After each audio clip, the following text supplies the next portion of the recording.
Welcome, welcome. I am glad to have you here. Fantasy author, name is Jacob Penrod. We're reacting to Hamilton the musical. I have been antsy to get to this and figure out what happens. I could just open a history book, but what's the fun in that when you can listen to people rap about it instead? That's generally my philosophy in life about learning anything.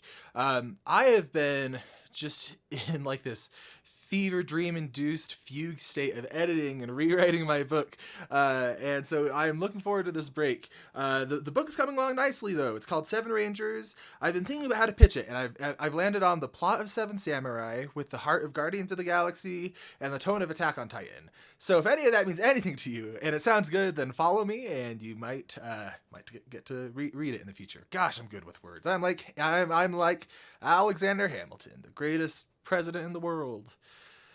Some of you just got really upset by that. Yeah, I know he was vice president. All right, now I know what he was, more or less. I don't really, but let's go ahead and just figure it out and get into it with our first song, The Story of Tonight. This is by, I think you all told me it's Sheen is how you say it, which makes me think of Jimmy Neutron. But let's go ahead and get into it. I pause a lot. Welcome to the channel. I may not live to see our glory. Okay, so we made it 3 seconds in. So that sticks out to me. Hamilton singing "He May Not Live to See His Glory," because I don't think that's going to be what his primary concern is. Hamilton has repeatedly shown that he cares about his legacy and making something of himself. I don't think he's necessarily worried about his own life, which makes me really interested to see how the antagonist of this, maybe that's Burr, ends up pushing him in a way that challenges that concept of legacy. That's what I imagine is coming. And it looks like these three are still singing along with him. Not live to see our glory, But I will gladly join the fight. but I will gladly join their fight. And when our children tell our story, And when our children tell our story, they'll tell the story of tonight. let's have Yeah, so more of that focus on legacy. When our children tell our story, that's what they're thinking about. They're not thinking about their own lives, their own greatness. They're thinking about their legacy, which ties into the framing of the very first song, Alexander Hamilton, where everyone is telling his story. I don't think we got anything from his children, but we did get to see all these people telling Hamilton's story. And so it's interesting that we see, we know someone shot him. And so it's interesting that we get to see this sort of prophecy song so far of he may not live to see his glory, but when people essentially are telling his story, have another round tonight. Let's have another round tonight. Let's have another round tonight. Raise a glass to freedom, something they can never take away, no matter what they tell you. I'm distracted by how cute this animatic is. So raise a glass to freedom, something they can never take away, no matter what they tell you. So this is interesting because this is a very laid back song, but we're still seeing some of that radicalization thinking happening here, where not only is it a repetition of Hamilton saying things and then everyone echoing it, or I don't know if Hamilton was the one who said, let's have another glass tonight, and everyone echoed it, or someone else led that. But the idea is ideas are spreading. And this almost like enlightenment is being shared. And that's reflected in the music and the lyrics, but also we see them painting this they, which I think is the British that they're breaking away from, but also by having a nebulous they that they can fight against, it makes it less personal. Like it makes it easier to have an us versus them mentality where they can justify more and more radical actions, if that makes sense. And so even though it's a subtle laid back song, I think we're seeing a lot of nuanced characterization and theming happening here. Glass to freedom, something they can never take away, no matter what they tell you. Raise a glass to the four of us. Tomorrow there'll be more of us. Telling So- the story of tonight. They'll tell the story of tonight. So that's that sticks out to me because we've seen like they have this youthful vibrance around them of daydreaming almost, of like people are going to tell our story, we're going to be we're going to make a change, kind of like this youthful revolutionary mindset. But we've also seen like Hamilton is someone who backs that up. Like, yeah, he has this youthful arrogance, but he actually gets stuff done. He gets people to change and open up, even when it's Burr temporarily. A glass to freedom, something they can never take away. No matter what they tell you, Let's have another round tonight. Raise a glass to the four of us. Tomorrow there'll be more of us. telling the story of tonight. Let's have another round tonight.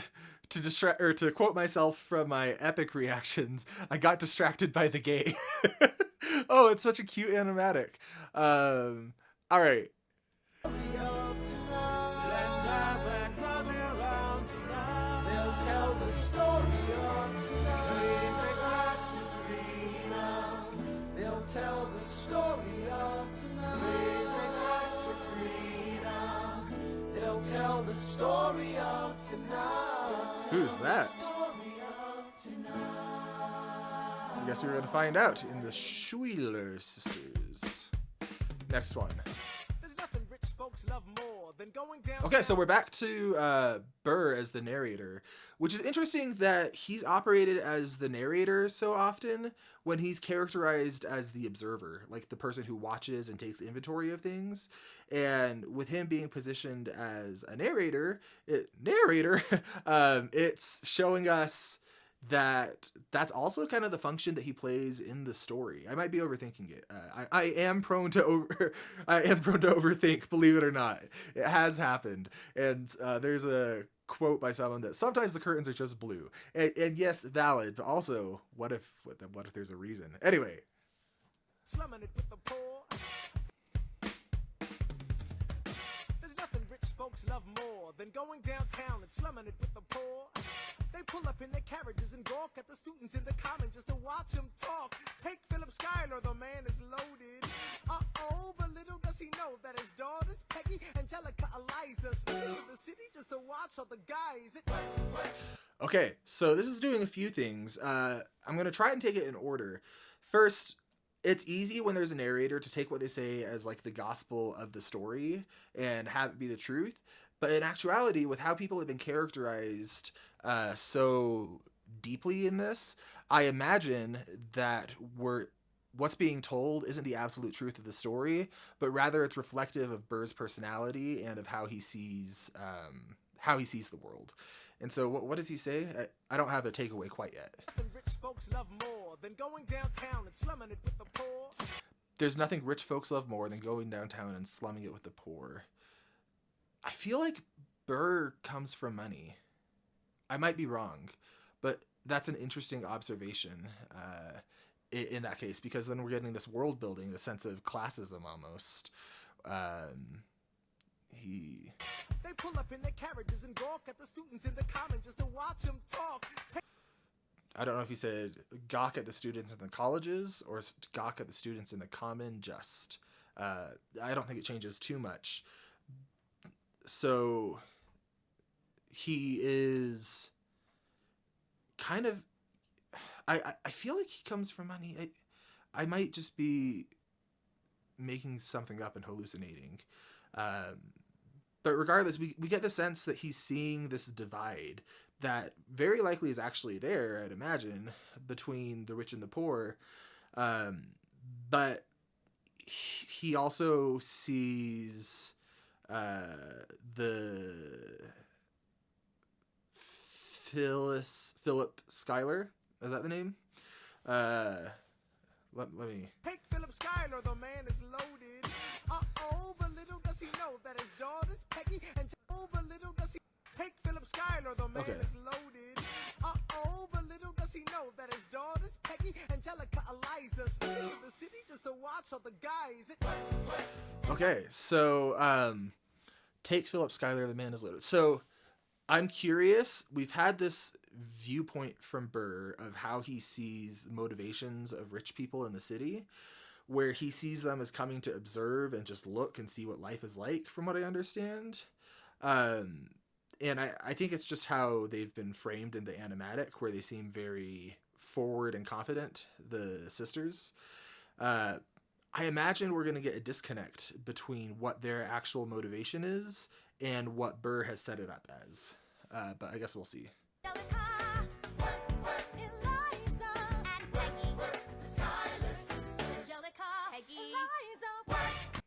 Okay, so I'm not sure about Eliza. Or actually, this is interesting. I was going to say, what can we infer about them by the order they're introduced in? And the chances are nothing, and I'm about to make a fool out of myself. But we get Angelica, Penny, and Eliza. Eliza sneaks into the city just to watch all the guys. Angelica, Eliza, and Peggy. Peggy, okay. So Angelica, Eliza, and Peggy. Angelica announces herself first, and then I think the second time, Angelica still announces herself first, while the other two swap up the order. And while that does just make it more interesting to listen to, also from a character perspective, I'm curious if there's any significance to that. If Angelica is like the most proactive one, and then Peggy, who spoke up the last time, or the first time, is more of an afterthought. And then Eliza is something of a middle ground. Afterthought's not the right word. What do you call someone who's not as proactive? I don't know. More reactive, I guess. But let's see. Angelica, Peggy, Eliza, Daddy said to be home by sundown. Daddy doesn't need to know. Daddy said not to go downtown. Like I said, you're free to go. But Okay, so that's interesting. We have we do have Peggy being more or less proactive. She wants to listen to her dad, whereas Angelica is pushing back, and Eliza pushed back the second time, showing that they're both more proactive than Peggy, and Angelica is always the one who's speaking first so far. Again, this is what you're seeing isn't meant to be some kind of thought out analysis. This is just how my brain works in real time as I'm listening through things. So I could be totally off base here. free to go. But look around, go. But look Oops. around. Oh, Daddy said not to go downtown. Like I said, you're free to go.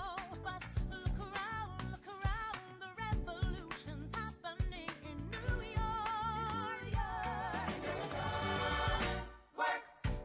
Okay, so Angelica is also a revolutionary or pushing for some kind of change. And Peggy's more held back. I get the sense that the real character here is Angelica, and that Peggy is being used as a contrast to show, like as a narrative device, to show Angelica's proactivity and determination for change. I don't have a read on Alice yet. It's bad enough that he wants to go to war. Eliza yet. Shouting in the square. It's bad enough there'll be violence on our shore. No ideas in the air. Look around. Angelica, remind me what we're looking for. She's looking for me. Eliza, I'm looking for a mind and work. Okay, so that's interesting. Look at the disconnect between how Angelica is presenting herself here, presenting her motivations, versus how Burr characterized rich people at the beginning. Burr characterized he saw it as rich people coming to gawk at the students in the colleges or commons. Just I still don't know. And what we're actually seeing, we have that juxtaposed with this vibrance and this desire for change. Angelica kind of reminds me of is it Angelica? Kind of reminds me of Hamilton in some ways. This is a beautifully drawn letter S right here, right next to her ear. I know it's hair, but it's just sticking out to me. Anyway. I'm looking for a mind and work. I'm looking for a mind and work. Work. Even just that, look, like she's the one who sings first, and then her sisters join in. Okay, prediction time. Actually, I need to see if he's narrating or interacting with them. So Nothing like summer in the city. Someone in a rush, sniffing someone looking pretty. Excuse me, miss, I know it's not. okay. Oh no, she's not gonna like him. And I know you're thinking, yeah, of course not. Look at that animatic. But I think I could have figured that out either way. He sees her as coming to like appreciate the class divide. Maybe, I don't know. That's such a weird frame of mind. So I don't know. Even the animatic, I think, knew it, where it's like, look honey, a rich or a poor person is what one of the characters said with little scribbles on it. But she is very motivated for change and for revolution, and I think he is going to look at that smile. I think he's coming on to her and is going to try to appeal to class status, and that's going to be done as a narrative device to show her desire for change or proactivity. Funny, but your perfume smells like your daddy's got money. While you slumming in the city, Don't go perfume up to smells like- someone and talk about how they smell. What are you doing? There's nothing like summer in the city. Someone in a rush, sniffing someone looking pretty. Excuse me, miss, I know it's not funny, but your perfume smells like your daddy's got money. While you slumming in the city in your fancy heels, you searching for an urchin who can give you ideals. Sir, you disgust me. Ah, so you disgust me. I'm a trust fund, baby. You can trust me. Yeah, that's not going to... Does she have a gun? That's not going to appeal to her, I don't think. He's saying, I'm a trust fund. He's appealing to wealth, and he's talking about her clothing and her perfume. She's looking for a mind, like someone who can relate to her almost. And I guess she's looking for that outside of her sisters. So I think they're setting her up as a love interest for Hamilton, would be my guess, or some kind of partner. I've been reading Common Sense by Thomas Paine. So meant to say that I'm Sense by Thomas Paine. Ah, so you disgust me. I'm a trust fund, baby. You can trust me. I've been reading Common Sense by Thomas Paine. So meant to say that I'm intense or I'm insane. You want a revolution, I want a revelation. So listen to my declaration. We hold these truths to be self-evident, that all men are created equal. And when I meet Thomas Jefferson, I'ma compel him to include women in the sequel. Work! Look around. So this is interesting. I'm just realizing we're seeing a vulnerable side of Burr here, or maybe not vulnerable, but he's not talking less and smiling more. Maybe he is smiling more in a creepy kind of way, but he's not as controlled here as we've seen him. And I don't know if this is suggesting like he has a weak spot for women, or he's just not always on, but it is sticking out to me.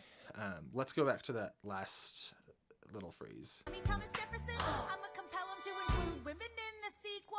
Work! Okay, so yeah, I've been reading Common Sense by Thomas Paine. Some men say that I'm insane. She is just consistently being characterized as very proactive. Brandon Sanderson talks about this theory of sliders for a character, and I do this in my own writing, where you want a character to, every character, whether you want them to or not, is on some kind of slider with a few different categories, where there's likability / sympathy sometimes, depending on the lecture, and then there's proactivity and there's competency. And if they're all too far to one side, if a character is too proactive, too likable, and too competent, they're going to feel like a self-insert or a Mary Sue, or just not be compelling. And if they're too low on all of them, you're not going to enjoy it. But you want to have some kind of balance. And so what's happening here, and I doubt this is intentional based off of Brandon Sanderson's lectures, but what's functioning or happening on a functional level narratively is that we are seeing this proactivity slider get boosted way up, where we just see Angelica, I think is her name.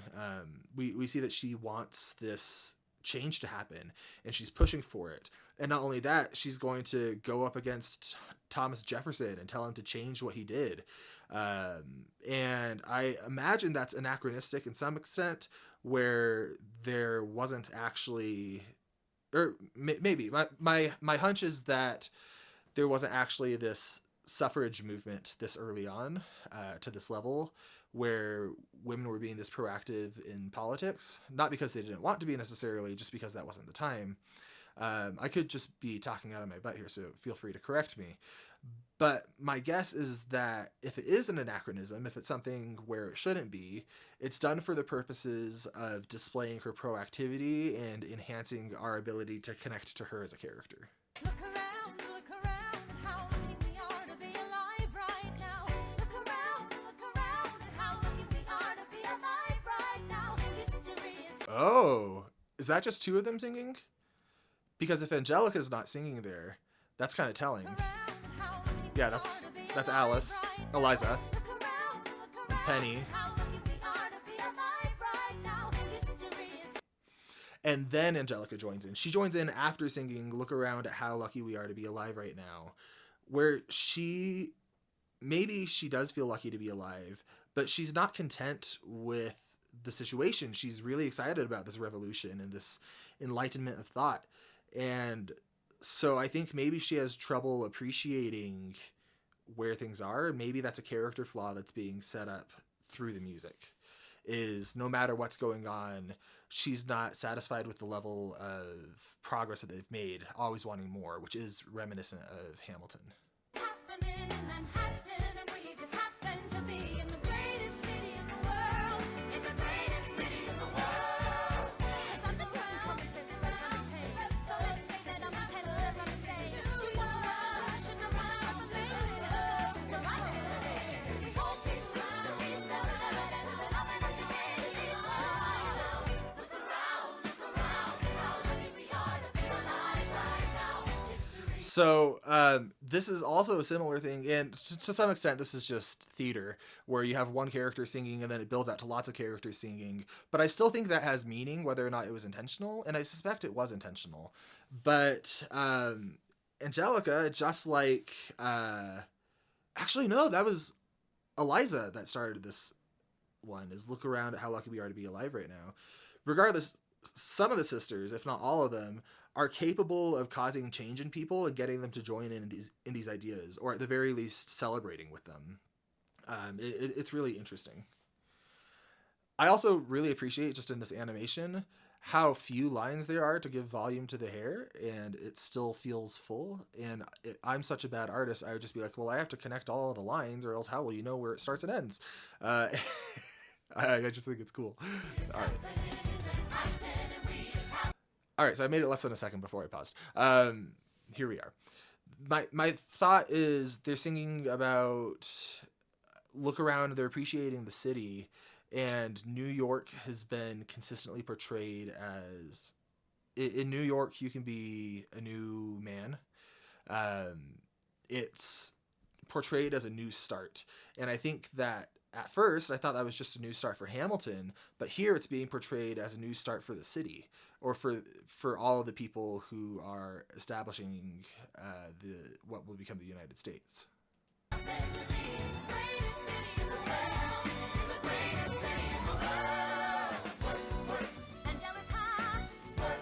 Eliza, and Peggy, the Schuyler Sisters.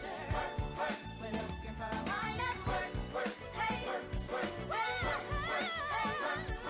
the greatest city in the So I think I said that time we're looking for a mind at work. So all of them are kind of united in that and in their goals. So it's using the lyrics to portray them as being close. And also I think setting up all three of them maybe to have a close relationship with Hamilton. I don't know if any of them are love interests.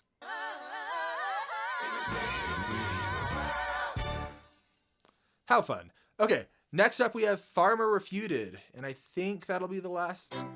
Hear ye! Hear ye! My name is Samuel Seabury, and I present free thoughts on the proceedings of the Continental Congress. So, small detail, but he introduced himself by name pretty quickly after his voice was established, which is, I think, important because it's a new character and we're 6 songs in. And so, yeah, this might be of course he did that kind of thing. But it just stuck out to me. Again, these are just real-time observations. Hear ye!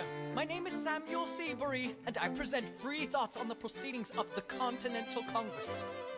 Heed not the rabble who scream revolution. They have not your interest at heart. God, tear this dude apart. Chaos.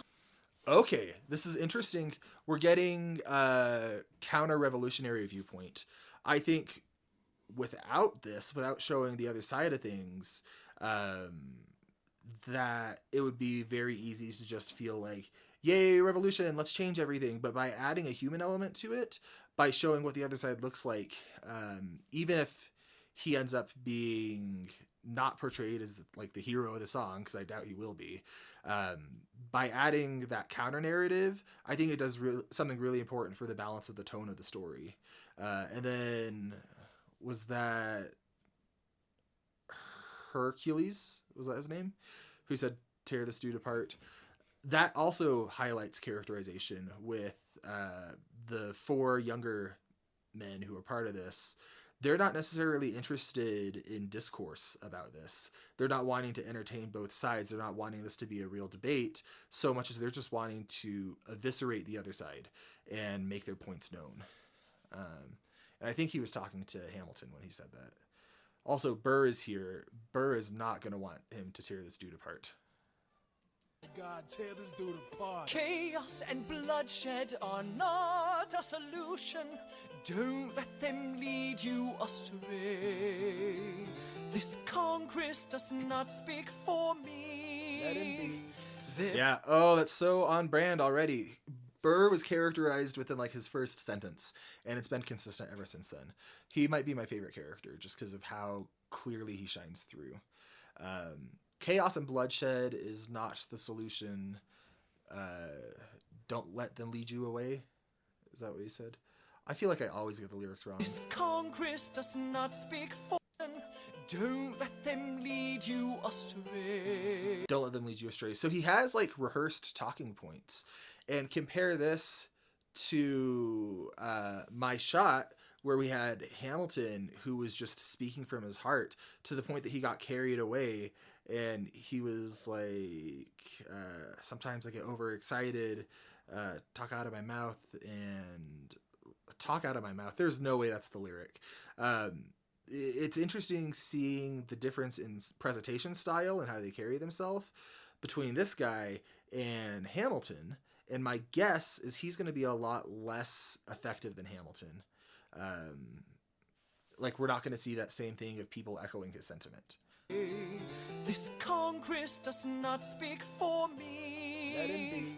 They're playing a dangerous game. I pray the king shows you his mercy. For shame. Okay, so... For shame. Yeah. Pray the king Oh, he's going to jump in. So there's a disconnect here. came. I pray the king shows. I pray the king shows you his mercy is a fundamental disconnect between the revolutionary mindset that Hamilton has and how this person thinks that they behave. Whereas Hamilton, I think he's probably just so removed mentally from the king that he's like, what do I even care about what this random guy thinks? That has nothing to do with me. Like, sure, he's a powerful person, but like, it's just not how people think. That's how people think that people think when they're still in the thing. And like, you get that disconnect in a lot of areas of life. Like, for people who have left high control groups or things like that, like, there's just this disconnect between the in-group and the out-group of how the in-group thinks, the out-group thinks versus how the out-group thinks. Okay, I'm getting in my own head about it, but I just think it's a really interesting line. I pray the king shows you his mercy, because it's capturing that real disconnect that people have between those thought processes. Shows you his mercy. For shame. For shame. Yeah. Heed Have not you the all unravel at the sound of screams, scream. but the revolution is coming. They The have have lots of go. So yeah, I'm gonna pull up the lyrics. This is called Farmer Refuted because this is not happening otherwise. Okay, there we go. Let's try this again. Unravel at the sound of screams, but the revolution. Heed how you all unravel at the sound of screams. So Hamilton's basically saying you'd all fall apart, you all fall apart when things get tough, and your philosophy doesn't hold water in the same way that I can. Yeah. Revolution is coming. The have-nots are gonna win this. It's hard. So they have not your interest at heart, but also the have-nots are going to win this. So that's interesting because Hamilton sees himself and in a lot of ways is a have-not, someone who comes from a dispositioned background and has been fighting his whole life for legitimacy. He's just talking circles around this guy, literally. To listen to you with a straight face. Chaos and bloodshed already haunt us. Our solution and even talk. And what about Boston? Okay, so honestly, you shouldn't even talk. And what about Boston? Honestly, you shouldn't even talk. Again, he's not interested in entertaining the other side of this. Hamilton is someone who is so fiercely passionate about his idea that he's asking for a war, essentially, and so that he can prove they're worth fighting for, worth more than anyone bargained for. But I also think that might be his greatest weakness, is he's so passionate that he can rile people up and get things done. But ironically, at the same time, he's this free thinker who's incredibly closed-minded.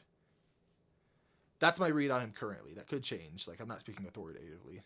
The cost and all that we've lost, and you talk This about Congress does not speak for My me. dog speaks more eloquently It than may a dangerous stream. Plainly, your mange is I the pray same. the king shows you. Okay, yeah, so he's just insulting him now. Again, like, he doesn't take him seriously at all. His mercy. Is he in Jersey? More shameful than Yeah, that's what I was saying, is that's the disconnect between how the in-group and out-group think, where he's like, I pray the king shows you his mercy, and he's like, who? Like this random guy across the ocean? What's he gonna do? Ah, check that out. Who's the one that gets the audience to sing along with them? The audience, or the chorus, whatever you call them, ensemble, they're used as a narrative instrument in this to highlight the people who are the free thinkers and the movers of thought. more shameful than You repeat yourself again, I'm gonna scream. Honestly, look at me, please don't read. not your Whoa, okay, so Hamilton's telling someone not to read. This person who's so prolific with writing and using that as a way to... I said last video, Hamilton uses his writing as a way to deliver himself, and everyone in the comments was like, what does he know? Like, what's going on?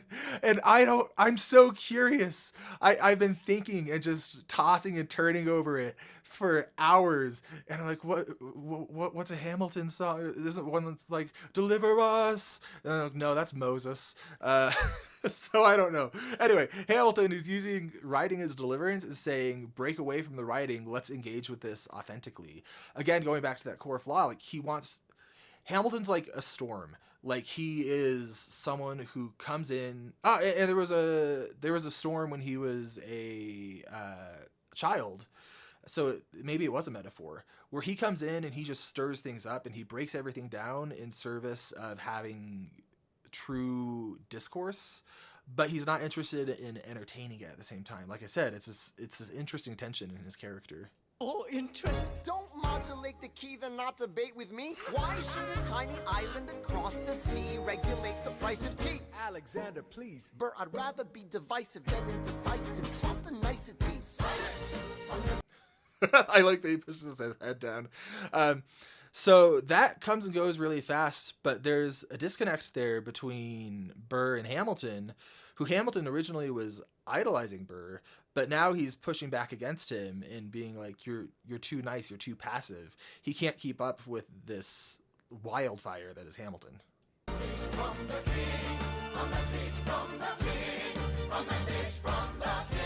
Ooh. Are we gonna get a villain song? Okay, one more.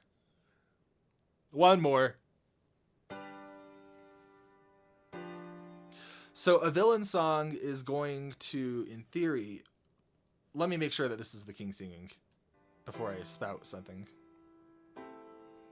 You say. Okay, great. So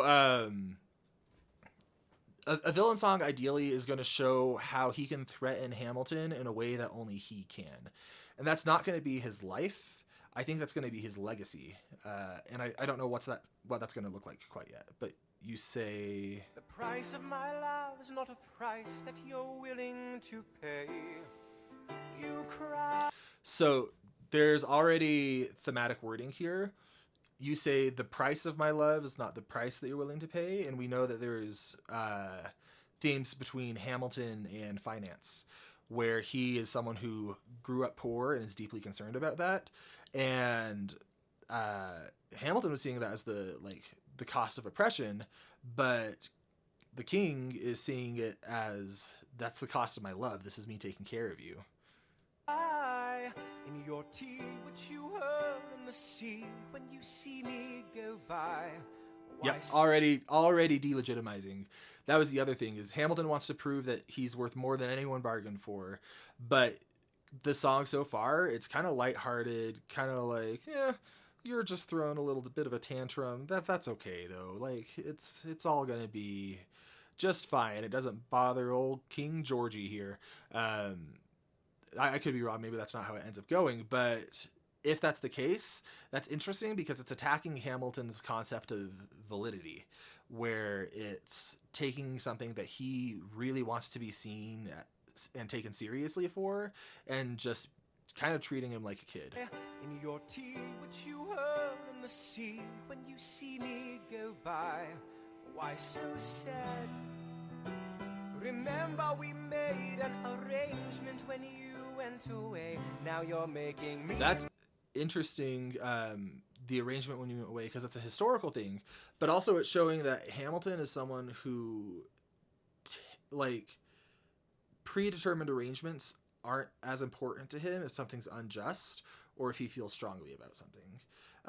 And I think the song functions doubly, both where the king is talking to the United States, or what will become the United States, but narratively, this is also addressing Hamilton, who is kind of representing that. Went away, now you're making me mad. Remember, despite our estrangement, I'm your man. You'll be back. So he's kind of talking about it like an abusive relationship. And you'll be back. Yeah, despite our estrangement, I'm your man. You'll be back. This song is delegitimizing. It's so delegitimizing in its tone and its lyrics. And that's what Hamilton fears more than death. Soon you'll see, you remember you belong to me. You'll be back, time will tell. Ooh, time. That's evoking Story of Tonight for me. Where Hamilton is saying, I may not live to see our glory, but people will tell the story of tonight. He's talking about time as it passes, this moment, this rebellion is going to be legitimized. People are going to remember us. We're going to have made a difference. And the king is saying, time's going to pass, and everyone's going to see this was just like a little tantrum that you had.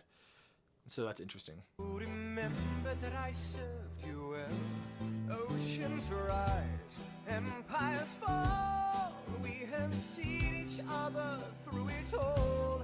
And when push comes to shove, I will send a fully armed battalion to remind you of my love. Da da da da da da da da da da.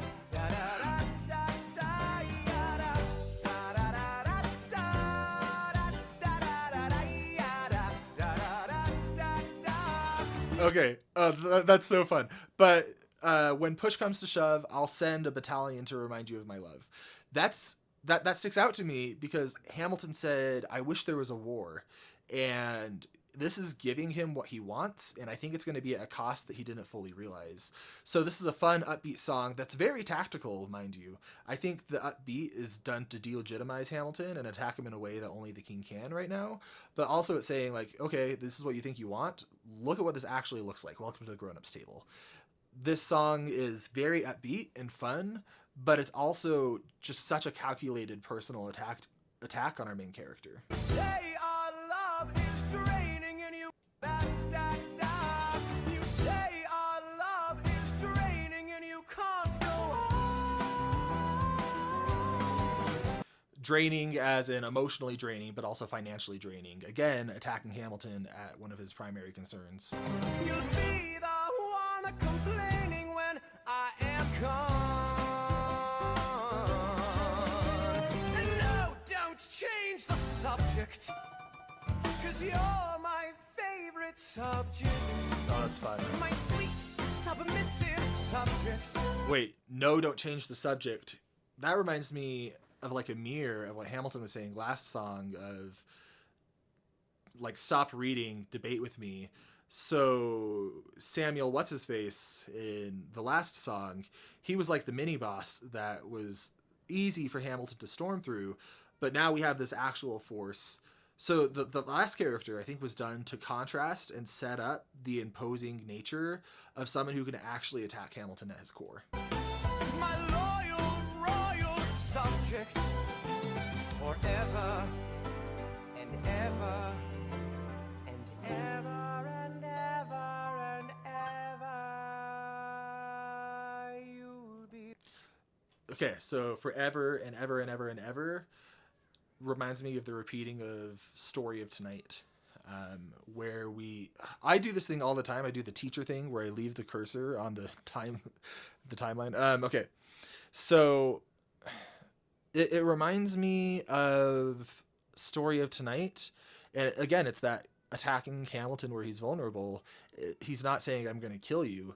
He's saying your rebellion, this thing you're so passionate about, no one's going to remember it. It's not serious. You're going to be mine forever and ever and ever. And nothing you do is going to change anything.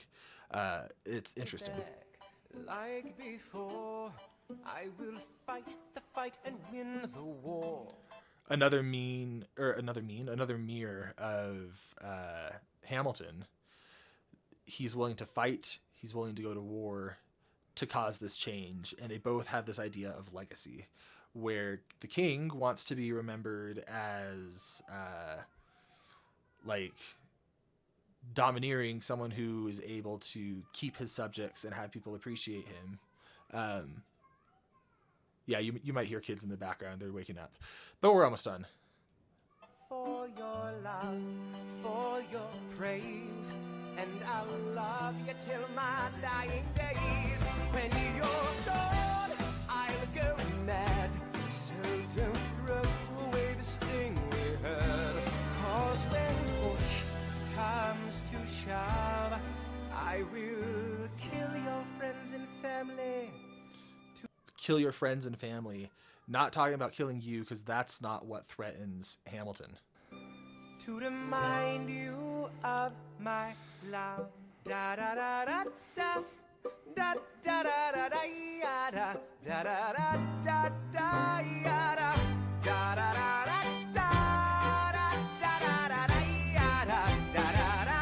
Everybody. Da da da da. Again, they're using the ensemble. He's using the ensemble as a tool to mark who has the social power in any given scene.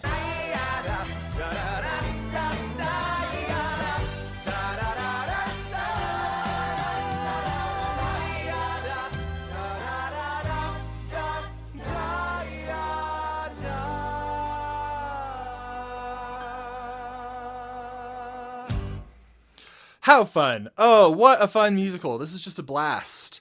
I am really enjoying this. I know some of you have pointed out the issues in the playlist that I have. I am going to be taking care of that, so don't worry there. I love this animator so much. I'm going to stick with the animatics and then just watch through the Disney Plus version on my own time to make sure I get that experience too, after I react to it here. But I'm just enjoying this so much. This is such a fun musical. Hamilton and Burr especially are coming through crystal clear. That was a great villain song that it would have been so easy to just be like, I'll kill you. But instead he challenged him in a way that was very specific to our main character. And it was so good. Everything is so good. Anyway, that's it for me. I will see you in the next reaction. See ya.